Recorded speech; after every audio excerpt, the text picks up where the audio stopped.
साहब, आगाज में आपसे करना चाह रहा हूं। आज हमने देखा कि इलेक्शन कमीशन ऑफ पाकिस्तान की जानिब से तलब किया गया वज़ीर आला केपी को, क्या उनका बयान इस नौयत का है कि इसको इस जुमरे में लिया जाए कि धमकियां में लहजा?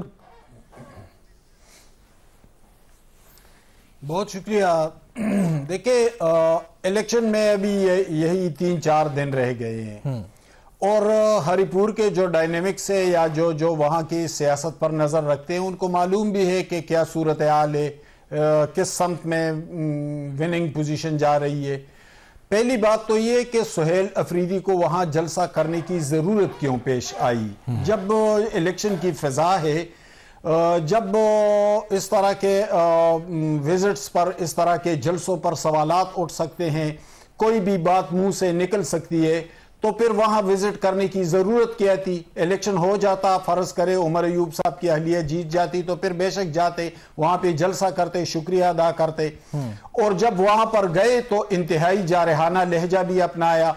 इससे पहले जब उन्होंने हल्फ उठाया तो फौरी तौर पर उन्होंने जो पहला इजलास बुलाया था उसी इजलास में भी एडमिनिस्ट्रेशन को धमकियां दी थी और कहा था कि 2024 के इलेक्शन में जिन लोगों ने धांधली में किरदार अदा किया है तो हम उनके साथ ये करेंगे वो करेंगे। भाई, धांधली में किसने किरदार अदा किया? वहां तो 80-90% इलेक्शन ही आप जीत गए हैं। अपोजिशन वाले मौलाना फजलुर रहमान से लेकर एमन वली तक सारे फरियाद कर रहे हैं कि हमारे साथ धांधली हुई है। वो जो 10 या 15% वो जीत भी गए हैं तो वो भी आपको गवारा नहीं था और आप एडमिनिस्ट्रेशन को धमकियां दे रहे हैं। कल भी आपने इसी तरह किया। तो देखे, इस वक्त अगरचे पीटीआई मुश्किलात का शिकार है, उस जमात के लीडर अहलिया समेत जेल में हैं। जिस तरह वज़ीर आला ये बात कर रहे हैं कि धांधली, जिस तरह आपने भी हवाला दे दिया पहली मीटिंग का, फिर जिस तरह जलसे में कहा वोट की तब्दीली पे जो और बदमज़गी नहीं होनी चाहिए, उसूली तौर पर देखा जाए तो क्या आपको ये बयान उनका सही लगता है या नहीं, या आप ये समझ रहे हैं कि उसूली तौर पर बयान सही है लेकिन गैर जरूरी था, वक्त मुनासिब नहीं था? देखिए, चीफ मिनिस्टर जो होता है वो तो सूबे का चीफ एग्जीक्यूटिव होता है, वो तो पूरे इंतजामिया को कंट्रोल करता है। उसे तो धमकी नहीं देनी चाहिए, उसे तो ठीक है एक्शन ले लेना चाहिए, लेकिन एक्शन सियासी बुनियादों पर तो नहीं लेना चाहिए कि भाई आपने हमारे खिलाफ ये किया है या अगर आपने ये किया तो मैं वो ठीक है एडमिनिस्ट्रेशन को दे के एक मेरिट को मद्देनजर रख के जो अफसर अच्छी कारकर्दगी न दिखाए उसको हटा सकता है, ये उसका इख्तियार होता है, इसमें कोई दो राय नहीं। लेकिन ये पीटीआई वाले जा कहा रहे हैं, वो मुसलसल धमकियां दे रहे हैं, एहतजाजें कर रहे हैं, हुल्लड़बाजियां कर रहे हैं। अब उनका ये स्टैंड तो बिल्कुल ठीक है कि वो एक मुंतखब वज़ीर आला है, उनको मैंडेट मिला है, उनको असेंबली ने एतमाद का वोट दिया है, उन्होंने हल्फ उठाया है, वो रोज रोज अडियाला आते हैं और उनको अपने लीडर से नहीं मिलने दिया जा रहा है। ये एक इंतहाई नामुनासिब और गैर जमहूरी रवैया है। उन्होंने शहबाज शरीफ साहब से टेलीफोन पर बात की। बिल्कुल ठीक है सर, इस पे मुलाकात के मामले पे हमने अभी आना है, पहले मामले पे आपका पॉइंट आ गया। एडवोकेट शफकत अमान साहब, वज़ीर आज़म उनको मिला नहीं सकते तो फिर इस वज़ीर आज़म के हवाले से तो हमारे ज़हनों में बहुत सारे सवालात उठे। बिल्कुल ठीक है सर, ये सवाल हम ये भी उठाएंगे। शफकत अमान साहब, सर क्यों धमकियां में लहजा है वज़ीर आला का? बात चाहे वो ठीक कर रहे हो, यकीनी तौर पर बदमज़गी नहीं होनी चाहिए और वोट की तब्दीली भी नहीं होनी चाहिए, जिस पार्टी का वोट उसको पढ़ना चाहिए, लेकिन लहजा इतना कदख्त क्यों? मुझे नहीं समझ आ रही कि मैं इस बात का जवाब क्या दूं कि एक चीफ एग्जीक्यूटिव अपने मातहत अफसरान को ये कह रहा है कि भाई आपने फ्री एंड फेयर इलेक्शन करवाना है और अगर आपने गड़बड़ की तो फिर आप इसकी सजा भुगतेंगे। तो इसमें गलत बात जो है वो मुझे बिल्कुल नहीं समझ आई। मैं तो उसका 10 दफा बयान सुना है। अपना फैजी साहब का आज मेरी मुलाकात भी उनसे हुई है, इकट्ठे थे हम अडियाला के बाहर, और उधर भी प्रेस कॉन्फ्रेंस में वो यही कह रहे थे कि मैंने being chief executive of the province ये कहा है कि भाई ये फ्री एंड फेयर इलेक्शन हो, या तो वो ये कहते कि भाई मेरे उम्मीदवार है फलां, इसकी आपने सपोर्ट करनी है, इसके लिए थोड़ा नरम रवैया रखना है। और ये अब एक बंदा वहां पे जाके कहे कि भाई मेरिट प्रिवेल करेगा, तो मेरिट प्रिवेल करता जहां पे नजर आए उस वहां पे नून लीग की तो शामत आ जाती है ना, उनके लिए तो ये बड़ा मसला है मेरिट सबसे। तो इसलिए ये चीखें हैं कि अगर मेरिट हो जाता है, अगर आपकी बात मान ली जाए, और जिस तरह मैं तो बहरहाल इस बात को असूली तौर पर सही समझता हूँ इदारों को, जो लेकिन उनका बहरहाल जो लहजा है उस पर बात की जा सकती है। तो जिस तरह आप बात कर रहे हैं, अगर इस तरह की बात है तो फिर आज वज़ीर आला का जो सारा जोर था वो इस बात पे क्यों था कि जी मेरे बयान को सियाको सबाक से हट के पेश किया गया? वो ये कहते कि जी मैंने बात गलत कहां पे की, जिस तरह आप फरमा रहे हैं? नहीं, उनको जो नोटिस मिला है इलेक्शन कमीशन ऑफ पाकिस्तान से, तो उन्होंने फिर बताना तो है कि भाई मुझे किस बात का आप नोटिस भेज रहे हैं।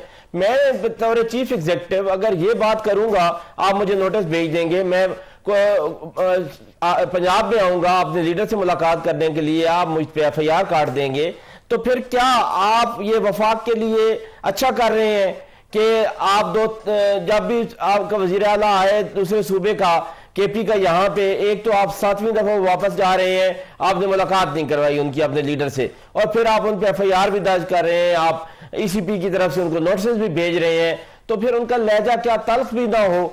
मुझे नहीं समझ आ रही कि फिर तल्खी तो आती है। और फिर जब जुल्म सितम अपनी आखिरी स्टेज पे पहुंचे हुए हैं, हम 3 साल से मार खा रहे हैं, हमारे बच्चों से लेकर औरतों तक, और औरतों से लेकर बूढ़ों तक, और बूढ़ों से लेकर जवानों तक, पाकिस्तान तहरीक इंसाफ का वर्कर हो या लीडर हो, किसी के साथ कोई कसर नहीं रहेगी। वो हमारे खवातीन जा रहे हैं, और अगर पेश होते हैं तो क्या जवाब देंगे?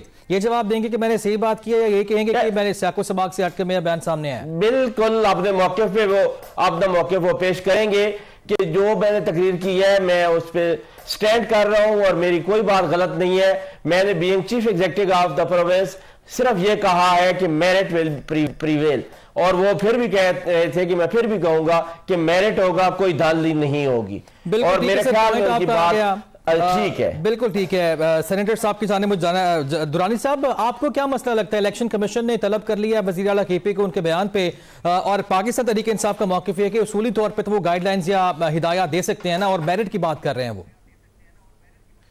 जी, thank you very much for having me on the show. सबसे पहली बात तो ये कि वो एक chief executive of the province है, तो सबसे बड़ी बात जैसे यहाँ पे की गई कि वो वहाँ पे कर क्या रहे थे, मतलब वो किस कैपेसिटी में वहाँ पे जलसा कर रहे थे। सबसे पहले तो इसका ये तो वैसे ही बायलॉज की जो है ना वो खिलाफ वर्जी है कि आप वहाँ पर एक चीफ मिनिस्टर, वहाँ पे एक इलेक्टेड हुकूमत है, वहाँ पर वो एक चीफ मिनिस्टर है एक पार्टी के, तो वो और उसी पार्टी का एक कैंडिडेट वहाँ पे खड़ा है, तो आप कैसे, आप कर क्या रहे हैं वहां पर? सबसे पहली बात तो ये कि आप वहां पे इन्फ्लुएंस कर रहे हैं, इसका मतलब यू आर इन्फ्लुएंसिंग। दूसरी बात, वहां पे वो कह रहे हैं कि उनका टोन, अगर यहाँ पे ये तो शफकत साहब ने डिफेंड कर रहे हैं कि जी आई डोंट नो ये किस तरह का टोन जो है ना, शायद ये वहां पे इस तरह के CM वहां पे रहे हैं। वैसे CMs जो है ना चीफ एग्जीक्यूटिव होते हैं, और चीफ एग्जीक्यूटिव जो है वो इस तरह के टोन इस्तेमाल नहीं करते हैं। और सबसे बड़ी बात, अगर आप ये कह रहे हैं कि उनकी शिरकत पे एतराज क्यों है, जबकि आपकी अपनी जो कायदीन है वो भी ऐसे करते हैं, जलसे जुलूस वो भी करते हैं, सबका हक है ये।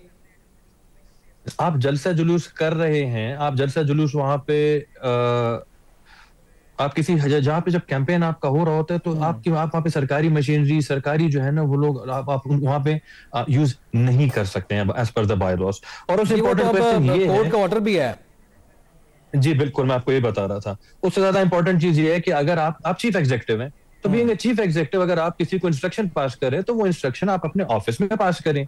आप जो सरबराह है पुलिस के, उन्हें कॉल करें, उन्हें बताएं कि जी ये चीज नहीं होनी चाहिए। अगर आप एडमिनिस्ट्रेशन, आप चीफ सेक्रेटरी को बुलाएं, he is the head of the administration, उन्हें बताएं। आप वहां पर खड़े होके जो है ना पुलिस और उन सबको हाथ हिला के यूं जो है ना ललकार रहे हैं कि अगर किसी ने ऐसा कर लिया तो मैं ऐसा कर लूंगा। तो बिल्कुल ठीक है दुरानी साहब, यानी आपकी बातों से लगे रहा कि आप ये तस्लीम कर रहे हैं कि जो बात या जो डायरेक्शन वो दे रहे थे, अहकाम दे रहे थे, वो बातें ठीक थी, लेकिन जगह और उनका लहजा गलत था, ऐसे ही है? नहीं, अहकामात, लहजा भी गलत था और जगह भी गलत थी। वो आपको चीफ एग्जीक्यूटिव, आपके IG पुलिस एंड वो आपके मातहत हैं, आप उन्हें बुलाएं, आप उन्हें कहें कि जी ये आपके जो है ना मुझे यहाँ पे फेयर एंड फ्री इलेक्शंस चाहिए। और उससे ज्यादा मेरा क्वेश्चन है यहाँ पर, शफकत साहब भी मौजूद है यहाँ पे, मेरिट आप कहते हैं कि जी मेरिट पे होना चाहिए, हम सब कहते हैं जी बिल्कुल मेरिट पे होना चाहिए। 80% से ज्यादा सीटें आप ऑलरेडी उस सूबे में जीत चुके हैं, आप कहते हैं जी वो सूबा आपका है, चीफ मिनिस्टर आपका है, आपको खौफ किस चीज का है? आप क्यों धमकी दे रहे हैं? आप ये चीज कामली क्यों नहीं बोल सकते थे कि भाई ये चीज आप मैनेज कर लें, एडमिनिस्ट्रेशन का काम है फ्री एंड फ्री इलेक्शंस का। आपको किसका खौफ है? आपको किस चीज का खौफ है? बीइंग द चीफ एग्जीक्यूटिव, मैं बताऊंगा, लोग भी आपके, मेरिट भी आपका, लोग भी आपके, वोट भी आपका, मेजॉरिटी सीट्स भी आपकी, सब कुछ तो आपका है, तो आपको खौफ किस चीज का है वहां पे? आप जो है ना क्यों थ्रेटनिंग टोन दे रहे हैं उन पुलिस फोर्सेस के लोगों को जो आपके हर दिन आपके वहां पे टेररिज्म में वहां पे उनकी हलाकतें हो रही हैं, शहादतें हो रही हैं उनकी, वो अपनी कुर्बानियां पेश कर रहे हैं, आपकी एडमिनिस्ट्रेशन वहां पे दिन रात मेहनत कर रही है। आप ये चीफ एग्जीक्यूटिव जो है वो लीडर होता है, leader should boost the moral of the people, specially एक ऐसे सूबे में जहां पर इस वक्त वो एक टेरर इन्फ्लिक्टेड सूबा है, वहां पर आए दिन लोगों की शहादतें हो रही हैं। आपको तो उनका मोरल बूस्ट करना है और आप इस तरह जलसा कर रहे हैं, इस तरह आप जो है ना वो हुल्लड़बाजियां और बयानात दे रहे हैं कि आप उनके मोरल डिमोरल भी कर रहे हैं, आप उनकी जो है ना वो कुर्बानियों को जो है ना एक तरह से डिग्रेड भी कर रहे हैं और आप उन्हें कह रहे हैं कि जी हम आपके बदला लेंगे, हम आपके साथ ये कर लेंगे, हम आपसे वो कर लेंगे। This doesn't suit a chief executive. अगर उनको चीफ एग्जीक्यूटिव की कुर्सी पे बैठा दिया गया है तो then he should behave like a chief executive. बिल्कुल ठीक है सर, पॉइंट आपका आ गया। और शफकत अवान साहब आपकी जानिब आऊंगा, लेकिन ब्रेक से वापस आएंगे। तो जो सवाल दुरानी साहब ये फरमा रहे थे कि जी केपी में हुकूमत को क्या खौफ है, हम ब्रेक के बाद दुरानी साहब यानी हुकूमत वक्त के सामने भी ये सवाल रखेंगे कि 7वीं बार एक सूबे का जो चीफ एग्जीक्यूटिव है वो बानी चेयरमैन से मुलाकात के लिए जाता है, लेकिन उसकी मुलाकात नहीं होती वहां पर और उन्हें वापस जाना पड़ता है। तो हुकूमत को किस चीज़ का खौफ है? ब्रेक के बाद इस पर बात करते हैं। Stay with us.